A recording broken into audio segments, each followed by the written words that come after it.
drunkards and debauchers.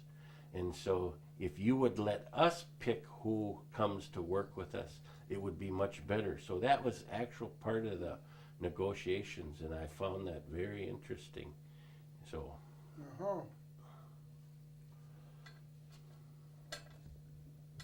We're just getting warmed up here. yeah. Keep going. And so the consequence of this here is that we have 10 reservations established, and those 10 reservations were represented the bulk of the land base of the Mississippi Chippewa at that time in history, 1855. It was actually for the Mississippi people the first time that they established reservations for us. Before that, we lived freely all over northern Wisconsin, Michigan, and Minnesota in wherever we wanted to live, in small family clusters and little clans and bands of people. And there were literally hundreds of those. And what this is the government's effort to control us and to put us and concentrate us on reservations. And in those old days, we weren't permitted to leave the reservation. We had to stay on the reservation. And what this was, I believe, is part of Manifest Destiny in opening up the West. And this area was the West at that time, especially west of the Mississippi. And they wanted to open it up for the timber. This area, I believe I read an article, out of the 160 townships, 112 of them were heavily timbered with white pine and red pine. So the government knew the value of the timber in these areas that they were seeding at that time. So, just looking at. So, what does 1823 mean, and what does 1855 mean? well, 1826, this is only part of a series of treaties. The 1826, or actually 1825, which got renegotiated in 1826. 1825, it was negotiated at Prairie du Chien, Michigan. And at that time, Prairie du Chien was part of Michigan and later became part of Wisconsin. And then, because enough of the various bands weren't represented, at Fond du Lac the following August, they negotiated the same treaty over again in 1826. Now, what's in my mind, which treaty is law, the 1825 or the 1826? Or were both of them ratified? I'm asking that as a question. I don't know. And what that has some very important language for Dakota, Winnebago, Iowa, the various tribes, the Meskwakis, the Ojibwe, because there's language in there for both entities, the various entities granting permission to the others to hunt and fish and gather in their territories. So and the government concurred with this and signed it. And the 25-26 treaty goes from Moorhead down to St. Paul. It's basically I-94. North of that was considered Ojibwe territory. South was considered Dakota, Winnebago, and other tribes of the Sioux and Stock, if you will. And so it was just part of a whole series. And the Ojibwe signed 40 treaties and 20 agreements. These are only a couple pictures of that. Weren't there probably also traveling rights within the treaties? Yeah, and that's what was in there, is the granting of those rights to each other. And the government concurred with it and said that either party can grant, and that granting of those hunting and fishing, gathering, and traveling rights by one party to another is an act of sovereignty on those various tribes, by those various tribes.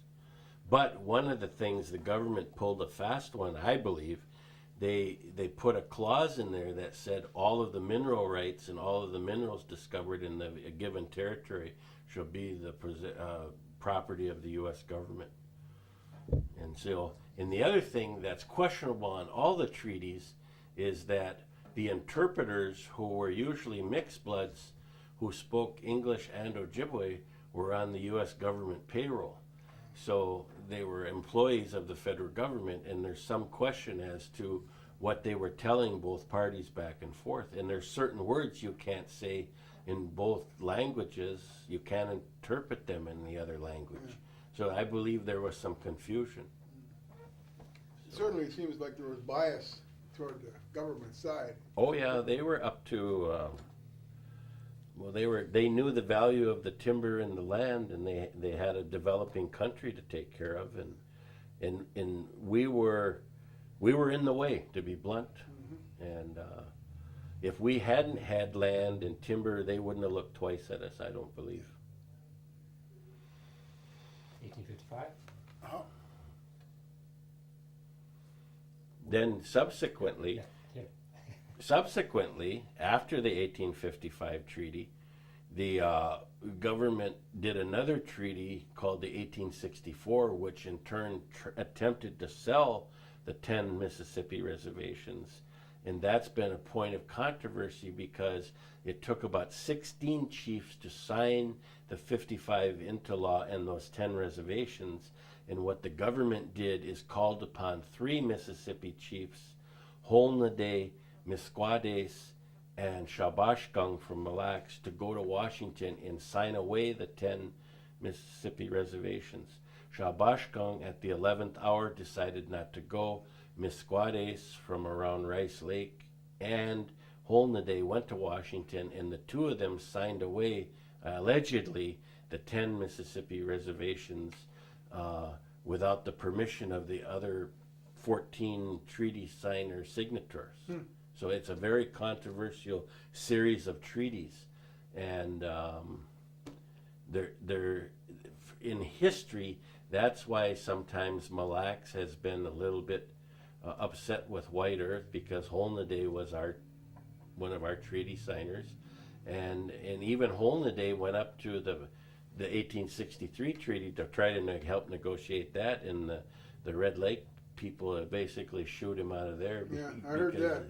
Because he felt that everything west of the 54 line was Mississippi territory, but it discounted the rights of the pillager bands, the Red Lake, the Pembina bands, the Ottertail pillagers, and some of the other sovereign entities that did sign other treaties. So, if nothing else, it created a lot of controversy. And I think these are very important things. It's unfinished legal business, but it's very important potential curricula for us as educators in tribal colleges and other colleges. Yeah, it would be interesting to analyze this for ourselves and let the students put together a package of analysis for them on what the treaties meant and what the treaties actually said.